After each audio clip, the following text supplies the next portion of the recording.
বরিশাল ৫ ও ৬ আসনের এমপি পদপ্রার্থী সৈয়দ মোহাম্মদ ফয়জুল করিম এক টকশাই হঠাৎই বুয়া বুয়া স্লোগান উঠায়। কি বললেন সৈয়দ মোহাম্মদ ফয়জুল করিম, চলুন তার মুখ থেকেই শুনি।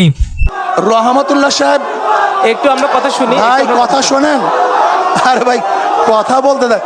বুয়া কাকে বলেন, আমাকে বললেন না, তাকে তাও তো বুঝলাম না, খালি বুয়া বুয়া আলাদা। এটা কেমন কথা বলে? আমি নাকি সেটাও তো বলবেন।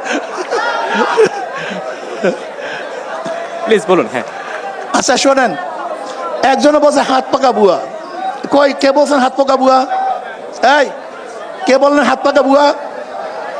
আচ্ছা বলেন তো হাত পাকা আদর্শ কি বলেন তো আপনি? ভাই এই জাহেল, যে বলছেন হাত পাকা বুয়া, আপনি বলেন ইসলামের হাত পাকার নীতি আদর্শ কি বলেন তো? বলেন তো। মুফতি সৈয়দ মোহাম্মদ ফয়জুল করিম বলেন। এর জন্যই বলছি আমাদের দেশের সবচেয়ে বড় সমস্যা হলো জাহলাত। নিশ্চয়ই আপনার কথা একটা আমাদের দেশের বড় সমস্যা জাহালাত, আপনারা আসলে না জানা। সাম্যের দেশ গড়তে চান, নিশ্চয়ই এটা অত্যন্ত ইসলামী আন্দোলন হাত পাকা বুয়া হবে কেন?